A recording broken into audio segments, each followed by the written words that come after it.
Friends, അസ്സലാമു അലൈക്കും. നമുക്കിന്നൊരു വഴുതനങ്ങ വെച്ചിട്ടൊരു കറി തയ്യാറാക്കിയാലോ. അപ്പോൾ വഴുതനങ്ങ വെച്ചിട്ട് നമുക്കൊരു പുളിങ്കറി ഉണ്ടാക്കാം. അപ്പോൾ അതിനായിട്ട് നമ്മളിവിടെ ഉള്ളി നോർമലായിട്ട് സെൻറ്റർ കട്ട് ചെയ്തിട്ട് അരിഞ്ഞെടുക്കുകയാണ് ചെയ്യണത്. അപ്പോൾ അതിനായിട്ട് ഏകദേശം ഒരു 2 ഉള്ളി എടുത്തിട്ടുണ്ട്. വഴുതനങ്ങ ഒരു 3 വഴുതനങ്ങയാണ് നമ്മൾ അതിനായിട്ട് എടുത്തിട്ടുള്ളത്. അപ്പോൾ നമ്മുടെ ഉള്ളി ഇതേപോലെ ഒന്ന് കട്ട് ചെയ്തെടുക്കുകയാണ്. പിന്നെ അതിലേക്ക് പച്ചമുളക്, 2 സബോളയല്ല, ഒരെണ്ണമാണ് എടുത്തിട്ടുള്ളത്. പിന്നെ ഇത് വലിയ പച്ചമുളകായതുകൊണ്ട് ഒരു വലിയ പച്ചമുളകും 2 ചീനമുളകൊക്കെ എടുത്തിട്ടുണ്ടായിരുന്നു. അല്ലെങ്കിൽ ഒരു 3-4 പച്ചമുളക് എടുക്കാം നമുക്ക്. അതും ഇതേപോലെ ഒന്ന് ചെറുതാക്കി, അപ്പോൾ ഇതുപോലെ ചെറുതായിട്ട് നമുക്കൊന്ന് അരിഞ്ഞു വെക്കാം. ഇത് ഈ ഒരു കറി ഉണ്ടെങ്കിൽ നമുക്ക് അതിലേക്ക് ഇഞ്ചിയാണ് ടേസ്റ്റി ആയിട്ടുള്ള ഒരു വഴുതനങ്ങ, അത്യാവശ്യം വലിപ്പത്തിലുള്ള ഒരു പുളിങ്കറി. ചെറിയ പീസ് ഇഞ്ചി എടുത്തിട്ട് നമുക്കൊന്ന് ചെറുതാക്കി അരിഞ്ഞു വെക്കാം. അതിന് നീളത്തിൽ വേണമെങ്കിൽ അരിഞ്ഞെടുക്കാം. ഞാനിപ്പോൾ ചെറിയ ചെറിയ പീസാക്കിയിട്ടാണ് അരിഞ്ഞെടുത്തിട്ടുള്ളത്. നീളത്തിൽ തന്നെ നമുക്ക് ചെറുതായി കട്ട് ചെയ്തെടുക്കാമല്ലോ, അതുപോലെ വേണമെങ്കിലും ചെയ്യാം. അപ്പോൾ അതിവിടെ അരിഞ്ഞു വെച്ചിട്ടുണ്ട്. പിന്നെ നമുക്കതിലേക്ക് വേണ്ടത് വെളുത്തുള്ളിയാണ്. ചെറിയ വെളുത്തുള്ളിയൊക്കെ ആണെങ്കിൽ നമുക്ക് അങ്ങനെ തന്നെ ഇട്ട് കൊടുക്കാം. ഞാനിതൊന്ന് സെൻറ്റർ കട്ട് ചെയ്തിട്ടാണ് ഇട്ട് കൊടുക്കണത്. അപ്പോൾ ഒരു 6-7 വെളുത്തുള്ളി എടുത്തിട്ടുണ്ട്. വെളുത്തുള്ളി എപ്പോഴും ഗ്യാസിനൊക്കെ വളരെ നല്ലതാണല്ലോ, അപ്പോൾ അതും കൂടെ എടുത്തിട്ടുണ്ട്. ഇനി നമുക്കിവിടെ വഴുതനങ്ങ അതൊന്ന് കട്ട് ചെയ്തെടുക്കാം. അപ്പോൾ ഏകദേശം ഒരു 3 എണ്ണമൊക്കെ ഉണ്ടായാലും മതി. അപ്പോൾ ഒരു 3 എണ്ണത്തിൻ്റെ അളവിലുള്ളതാണ് ഞാനിപ്പോൾ ഇവിടെ കാണിക്കുന്നത്. അപ്പോൾ ഇതേപോലെ ചെറുതാക്കിയൊന്ന്, ഭയങ്കര ചെറുതാക്കിയിട്ടല്ല, ഇതുപോലെ നമുക്കൊന്ന് കട്ട് ചെയ്തെടുക്കാം. അതിനുശേഷം ഒരു പാൻ വെച്ച് കൊടുത്ത് നമുക്കതിലേക്ക് വെളിച്ചെണ്ണ ഒഴിച്ച് കൊടുക്കാം. വെളിച്ചെണ്ണ ഒന്ന് ചൂടായി വരുമ്പോൾ നമുക്ക് അതിലേക്ക് ആവശ്യമുള്ള കടുക് ഇട്ട് കൊടുക്കാം. കടുക് ഇട്ട് കൊടുത്ത് അതൊന്ന് പൊട്ടി വരുമ്പോൾ നമുക്കതിലേക്ക് ഉലുവ ആഡ് ചെയ്ത് കൊടുക്കാം. ഉലുവയും ഇട്ട് കൊടുത്ത് ഇതേപോലെ ഒന്ന് പൊട്ടി വരുമ്പോൾ, നന്നായി പൊട്ടി വരുന്നുണ്ട്. ഇനി നമുക്കതിലേക്ക് ഒരു 3 ഉണക്കമുളക് ഇട്ട് കൊടുത്തിട്ടുണ്ട്. പിന്നെ അതിലേക്ക് നമുക്ക് വേപ്പില കൂടി ആഡ് ചെയ്ത് കൊടുക്കാം. അതുകൂടി ചേർത്ത് ഒന്ന് മൂത്ത് വരുമ്പോൾ നമുക്കതിലേക്ക് വെളുത്തുള്ളി, ഇഞ്ചി ഇട്ട് കൊടുക്കാം. അത് 2-3 ആയി വരുമ്പോൾ നമുക്കതിലേക്ക്,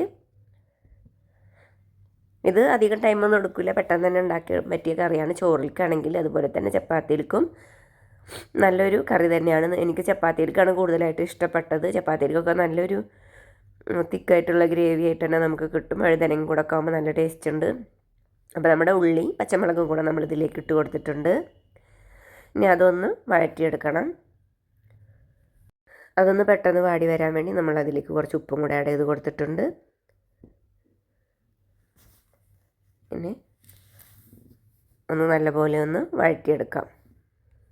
ഒന്ന് ചെറുതായി വഴന്ന് വരുമ്പോൾ നമ്മൾ നേരത്തെ അരിഞ്ഞു വെച്ചിട്ടുള്ള നമ്മുടെ വഴുതനങ്ങ ഇതിലേക്ക് ആഡ് ചെയ്ത് കൊടുക്കാം. വഴുതനങ്ങ പെട്ടെന്ന് കളർ മാറി വരും. അപ്പോൾ ലാസ്റ്റിലൊക്കെ കട്ട് ചെയ്ത് വെച്ചാലും മതി. ഞാനിപ്പോൾ വീഡിയോ ഒക്കെ ആയതുകൊണ്ട് കുറച്ച് നേരത്തെ തന്നെ കട്ട് ചെയ്ത് വെച്ചതാണ്, എല്ലാം സെറ്റാക്കി വെച്ചതാണ്.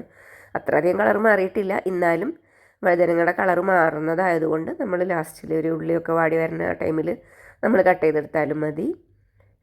അപ്പോൾ അതൊന്ന് വഴന്ന് വരുമ്പോൾ നമുക്കതിലേക്ക് കുറച്ച് മഞ്ഞൾപ്പൊടി ഇട്ട് കൊടുക്കാം. പിന്നെ അതിലേക്ക് കുറച്ച് മല്ലിപ്പൊടി, ഏകദേശം ഒരു 1/2 മുതൽ 3/4 ടേബിൾ സ്പൂൺ വരെ മല്ലിപ്പൊടി ആഡ് ചെയ്ത് കൊടുക്കാം. പിന്നെ അതിലേക്ക് നമുക്ക് മുളക് പൊടി ഇട്ട് കൊടുക്കണം. അത് ഏകദേശം 1 ടേബിൾ സ്പൂൺ ഒക്കെ ഇട്ട് കൊടുത്താൽ മതി. 1 ടേബിൾ സ്പൂണിൻ്റെ അടുത്ത് ഇട്ട് കൊടുത്താൽ മതി, കാരണം നമ്മൾ പച്ചമുളകൊക്കെ ഇട്ടിട്ടുള്ളതാണല്ലോ. അപ്പോൾ അതും കൂടി ചേർത്ത് നമുക്കൊന്ന് നല്ലപോലെ ഒന്ന് വഴറ്റിയെടുക്കാം. അപ്പോൾ നന്നായി ഒന്ന് വഴറ്റിയെടുക്കാം. അപ്പോൾ എല്ലാം ഒന്ന് നല്ലപോലെ ഒന്ന് മിക്സായി കിട്ടണം. അതിന് വേണ്ടിയിട്ടാണ്. പൊടികളുടെ ഒക്കെ ഒരു ആ മണമൊക്കെ ഒന്ന് മാറണ വരെ നമുക്കൊന്ന് ഇതേപോലെ വഴറ്റി കൊടുക്കാം. പിന്നെ അതിലേക്ക് നമ്മൾ കുറച്ച് പുളി പിഴിഞ്ഞ് വെച്ചിട്ടുണ്ട്, അതും അതിലേക്ക് ഒഴിച്ചു കൊടുക്കാം. പിന്നെ പുളി മാത്രമല്ല, കുറച്ചും കൂടെ വെള്ളം കൂടെ ആഡ് ചെയ്ത് കൊടുക്കാം, അല്ലെങ്കിൽ ഇത് തിക്കായി വരണതാണല്ലോ. അപ്പോൾ നമുക്കതിലേക്ക് കുറച്ചും കൂടെ വെള്ളം കൂടി ആഡ് ചെയ്ത് കൊടുക്കാം. അപ്പോൾ വെള്ളം ആഡ് ചെയ്ത് കൊടുത്തിട്ടുണ്ട്. ഇനി ഒന്ന് നല്ലപോലെ ഒന്ന് അടച്ച് വെച്ച് നമുക്കൊന്ന് വേവിച്ചെടുക്കാം. പിന്നെ ഇതിലേക്ക് ഒരു സാധനം കൂടെ നമുക്ക് ചേർത്ത് കൊടുക്കാറുണ്ട്. ഒരു ടേസ്റ്റ് ബാലൻസിന് വേണ്ടിയിട്ട് നമ്മൾ ഇട്ട് കൊടുക്കണതാണ് ശർക്കര. നമ്മുടെ ശർക്കരയുടെ പൊടി ഉള്ളത് കൊണ്ട് ഇപ്പോൾ പൊടിയാണ് ആഡ് ചെയ്ത് കൊടുക്കണത്. ഒരു ചെറിയൊരു പീസ് ശർക്കര അച്ചിട്ട് കൊടുത്താലും മതി. ഞാനിപ്പോൾ ഒരു 1.5 ടീസ്പൂണോ ഒരു ടേബിൾ സ്പൂണോളം പഞ്ചസാര ആഡ് ചെയ്ത് കൊടുത്തിട്ടുണ്ട്. ശർക്കര ആഡ് ചെയ്ത് കൊടുത്തിട്ടുണ്ട്. അതും കൂടി ചേർത്ത് നമുക്കൊന്ന് നന്നായി മിക്സ് ചെയ്ത് കൊടുക്കാം. പിന്നെ നന്നായി ഉടച്ച് കൊടുക്കണ്ട. ഞാൻ അറിയാണ്ട് ഇങ്ങനെ ഇളക്കണതിൻ്റെ ഇടയിൽ കുറച്ച് ഉടച്ച് പോയി. ഉടക്കേണ്ട ആവശ്യമില്ല. ഒരു 10 മിനിറ്റ് തന്നെ അങ്ങനെ വെച്ച് കൊടുത്ത് നമ്മുടെ കറി റെഡി ആയിട്ടുണ്ട്. ഇത്രയുള്ളൂ, ഈസിയാണ്. നമുക്ക് ചപ്പാത്തിക്കൊക്കെ കൂട്ടാൻ പറ്റിയ നല്ലൊരു കറിയാണ്. ചപ്പാത്തിക്കായാലും ചോറിനായാലും അടിപൊളി സംഭവമാണ്. അപ്പോൾ എല്ലാവരും ഒന്ന് ട്രൈ ചെയ്ത് നോക്കുക.